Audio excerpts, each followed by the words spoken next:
Brought to you by Crunchyroll, your source for anime and drama. Ever wanted to make armor? Don't know what material to use just yet? Well, either way, you're going to need to learn how to make the pattern. Granted, patterns are going to change a little bit, depending on what kind of material you're going to use, but in general, they're more or less the same. So grab your gear, and let's learn how to pattern. Alright, so let's check out what we're actually building today.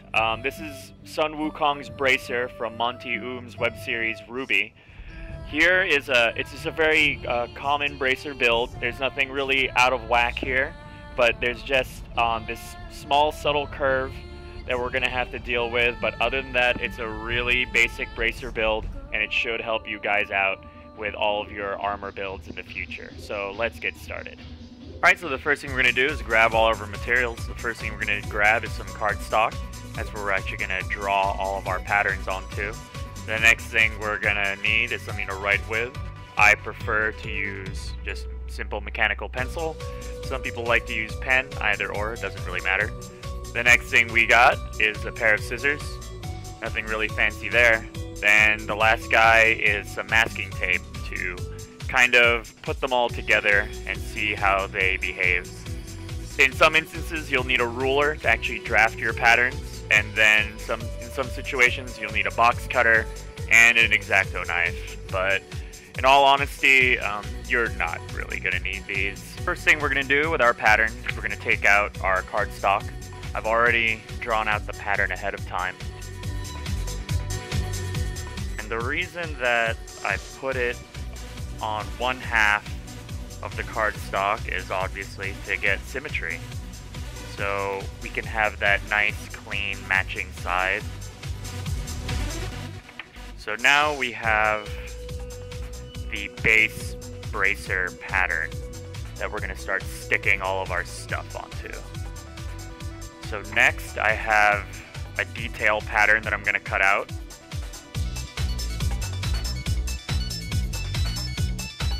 So here we go, boom, that is done. And then we unfold it, and it's nice and symmetrical. So now we're going to cut out the next part of the pattern, which is going to be the top of the bracer. I'm going to explain a little bit of why I did what I did on this pattern. Here I have this sort of, I guess like a curve here, and this is more or less just a flat end. So I'm going to cut this out. So I have two of them now, because I folded them over. So the reason here why we're taping them together is because we want to see exactly how it looks. So it's really nice to be able to do that in the pattern before we put it into plastic.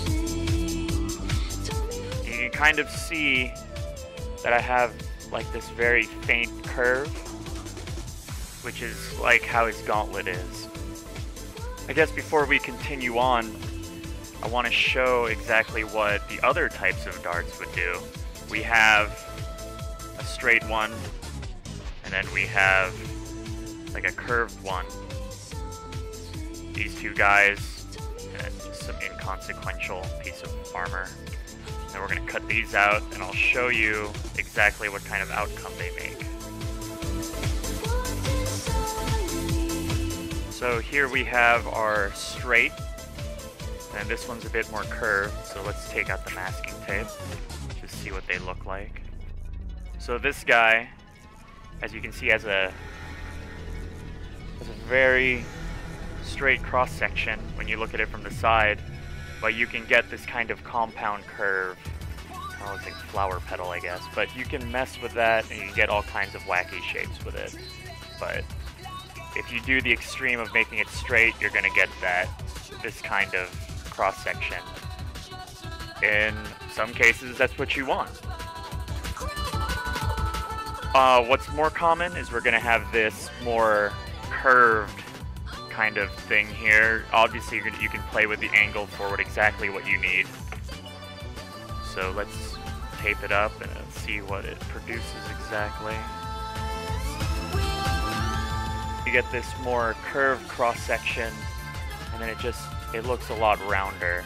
And then obviously once we get further into the build, no matter what kind of material you're using, you can either sand it down or things like that, and then you can get a much nicer curve there.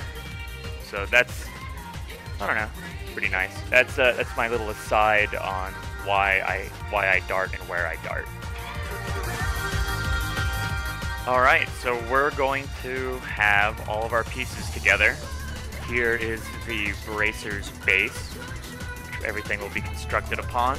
I've taken the liberty and I've already patterned the little platform, the arm cuff, if you will.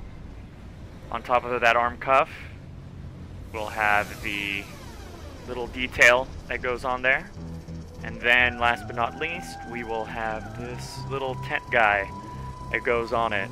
So stick around, and in our next episode, we're going to start cutting this guy out of PVC foam, and we're going to start putting him together with some super glue, heat gun, and a lot of construction grit. So don't forget to like the video, subscribe, and we'll see you next time.